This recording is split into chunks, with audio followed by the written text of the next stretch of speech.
Oh, yeah, I think this might be an imposter, Jay, from a lanky thing. It might be a West Brom fan. He says, any chance you were at West Brom? I'll answer that for you, no. What was your favourite moment for the club? I know you enjoyed it at West Brom and the fans really liked you. What was your tough times with the relegation, but what was your favourite moment at West Brom?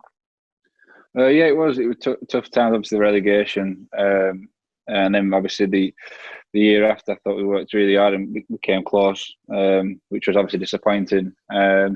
But I think my favourite time, I think it was just, being at the club the whole time, because I really enjoyed myself. It was a really well-run club. The lads who I've met there, I really have a lot of respect for, and made some great friends there. And I think probably meeting the people I have done has been the real highlight. I've had some good friends for life there, and I think, like I said, I've always had respect for West Brom and the fans, and like I said, I really enjoyed my time there. It was just a shame I couldn't get it over the line to get back promoted, which is what I wanted to do. It's a fantastic stadium, West Brom. Like a lot, but a question: do you have a favourite away ground, an atmosphere that you like playing in the most? Yeah, I think it's always been Old Trafford has always been the one I look forward to going to, because it's something that it's an iconic ground. It's like one of the biggest clubs in the world, and a lot's gone on in that stadium. I think that's the one that I think every player looks forward to. So I'd say Old Trafford's the one that you're walking out on there, you're thinking this is unbelievable because of what's actually happened there, and it's always a good atmosphere and something I enjoy, definitely. That was from Tom Feely. A question was asked, your favourite away goal, and I suppose that one at Manchester United this season must rank pretty highly up there. Yeah, I think that's one that will definitely stick with me. I think not just for the goal. I think the whole atmosphere of the game. I think the way we played, the way we worked right to the end, and I think we got the second goal. It kind of gave us that cushion, but I thought we were well structured. Like it showed the character of the lads, and we played some really good football at the time. And to get an away win there was really important. And yeah, that's one night that I'll probably never forget. Definitely. Yeah, it was a lovely feeling after the game, wasn't it? The closeness of the team and the supporters was fantastic. And on that, yeah. Muro asks, who's your closest friend in the dressing room? I know, you're very close pals there and get on close to, but anyone, I'm trying to think myself, who you sort of buddy up with at the club and who you sort of hit it off with best since you've come back? It's a close group, so you can't really name one. I could probably say one and then I'll jump onto the other, and I think that you can see for yourself that the group of lads there are really top lads, and everyone's gelling and being as one. And I think I'll probably say Corky, just because we've almost like followed each other around. Of course, yes. Yeah. So when you first join the club, you're always nervous, but I managed to latch onto him a couple of times, especially at Southampton as well. Yes. First few days, it's like first day back at school, so he's always looked after me in that sense. But no, like I said, I think there's all the lads everyone gets on well with, and you do miss him, and looking forward to getting back and getting amongst it again. Absolutely. Liam Crane says, who's the best player you've played against and why? I mean, obviously you come up against top class defenders all the time, but who particularly sticks in the mind? I think I always remember it when I played at Southampton, and we played a front three, and I was on the left side, and I came up against Kyle Walker, and I don't think I got anything out of him. Like, he's got everything.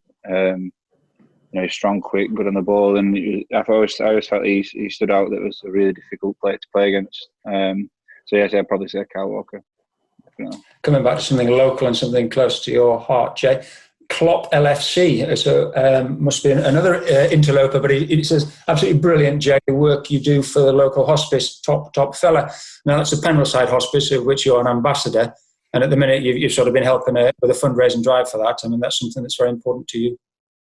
Yeah, it is, definitely. Yeah, I spoke about it a few times now, just to raise the awareness, to help out the hospice, and it's a great place. The work they do in times of need for families, and the care they give is something that they are the real heroes. And obviously I experienced it recently myself, and can't thank him enough. And I think it's something easy that I can give back to, because for me, what they do is unbelievable. So anything I can do to help, I definitely will do. We've got on a lighter note, a couple of questions about hair, Jay. Ash says, how many likes and retweets have short hair again? Turfy Topper said, if they're going to just getting paid for NHS, how much do you have your hair cut short? It's a bit of a trend now, isn't it? Oh, honestly, I get so much grief for my hair. It's just something. I think I'm just going to stick with it because I've come too far. It took me ages to grow. I like it. My wife liked it, which is the main thing. That's the main thing. But no, I get a lot of grief. I mean, I think I told Westy this story about when me and my brother we'd been to Miami on holiday, and on the way back, a lady working at security, she said to me, like, I keep reminding her of someone. I was like, who? So I went through, and she went, oh, I've got it. It's Barry Gibb. And I was like absolutely devastated because my hair was like out here. And then since then, it's just ran with it. I get Barry Gibb, and it's stuck on my locker. I think Westy did it. So yeah. So for the younger viewers, Google it. And I'll say Jay looks nothing like, but anyway, and he's got a lower voice. Yeah, exactly. But no, Barry Gibb, I get that a lot. So fantastic. Scott asks, who's the best teammate you've ever had? We'll probably talk about other clubs here, possibly. You know, again, played alongside some real top players. Best player? Yeah, I think so. Yeah. Yeah, I'd have to say Adam Lallana. I think when I was at Southampton, I thought he was someone that when I first got to the club, obviously knew about him, playing against him, but when I actually got to play alongside him and train alongside him, I thought his ability was unbelievable. But he was the captain and led the team well. You know, his career went through the roof, and it was something that he deserved. And like I said, he's a really good guy, and I learned a lot from him in my time playing him. So I'd have to say him. At Nixmar47 says, who's more of a Burnley legend, you or Andy Payton? And I won't ask you to actually give a name, but again, you were watching Ian Wright as a kid. Pates would be somebody who you'd remember well as a prolific goal scorer. Yeah, he is. And a local lad as well. Yeah, that's it. You know, it was great to see him, score that many goals, and you know, he was a local lad, and he was, like I say, he's a legend of the club. And like I said, as a striker, you want to learn as much as you can from each player you watch. So I managed to obviously watch him, and it was you learn a lot, just his finishes, and then I managed to get to speak to him this year, which is really good, and learn a little bit about how he sees things and what he used to do, and it was something that you can take away from him, especially from a legend like him. It was really nice to have that conversation with him. That's good. It is 20 years. I've got that right. 20 years this year anniversary since that promotion success when Pates was top division and Ian Wright's gone. There's Glenn Little. Understand that was quite a team that was just starting to get the club moving forward again, wasn't it? Yeah, it was. That Steve movement. Davis. You could go through them all. Mickey, Lenny.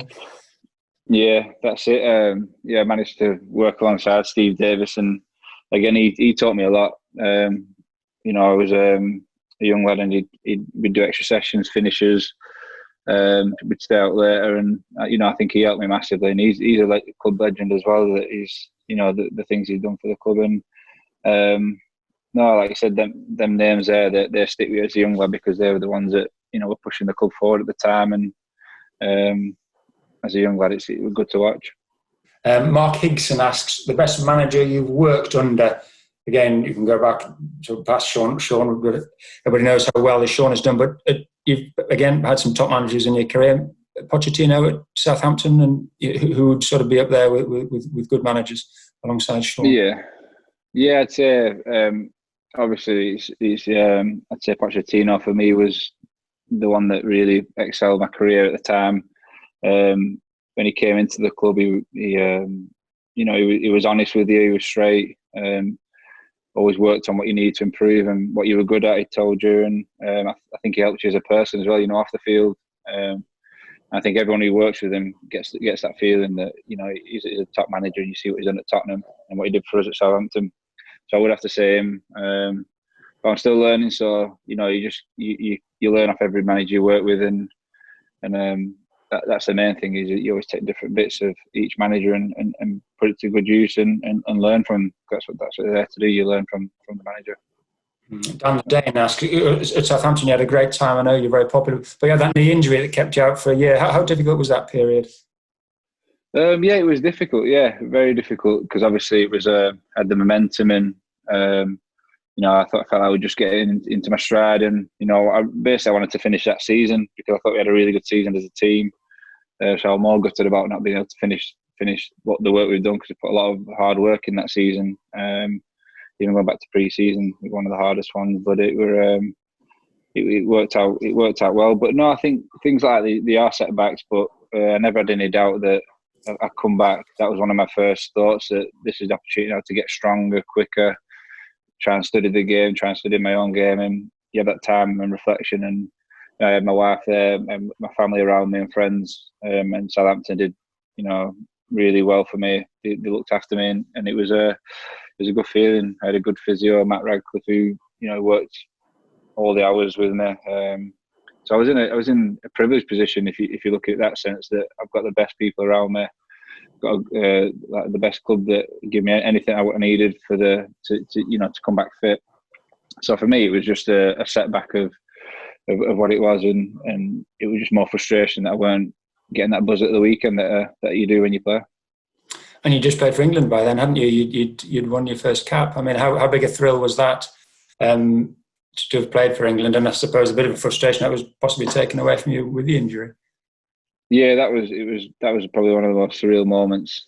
Singing the national anthem before the game. I mean, the game didn't go too well. We got beat 2-0, which was disappointing. But I think the couple of weeks we were there was crazy for my mind, and to learn off the top players in that team, just in them few training sessions that you managed to get to have was something that you'll never forget. And you see that top level of player, and again, you just want to learn and never take it for granted, which I didn't. But it were obviously it were wrong timing really, but it's just one of them that it happens, and you see it happen regular. So it's just one of them.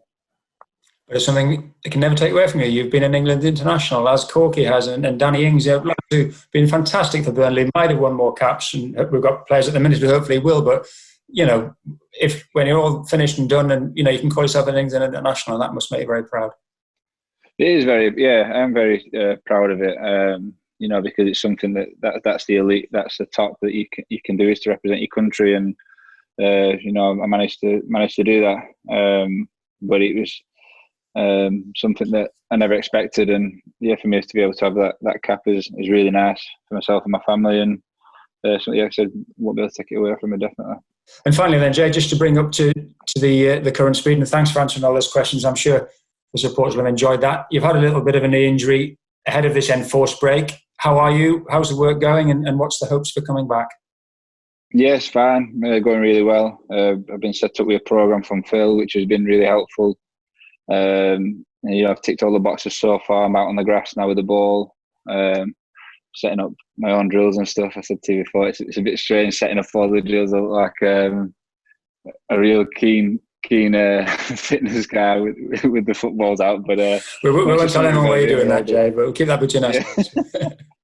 Yeah, people are looking at me like what a weirdo he is, but it's it's something I've got to do, and you just tick them boxes. But yeah, I feel good, feel strong, and I feel ready to go. After keeping the fitness up and ticking them boxes off with the rehab, so it's been fine. Been good. Yeah, I mean, it's been awful business that we're going through at the moment, but touch wood, we get back at some point. There's almost a quarter of the season to go, so still a lot to play for personally, goals-wise, and collectively for the team to try and stay in this top 10. That's it. That's as soon as we're back, I think that's the reason why we are staying fit at the moment. Is for when the time comes that we're all ready to fire and carry on our run that we're on, and that's the main thing that we're thinking about as a team. But obviously, the bigger picture is everyone's safety, and when we get the call to go back in, we'll be ready, definitely. Brilliant, Jay. Thanks for that. That's superb. That really nice chat. Thank you. That was perfect. Thank you for that.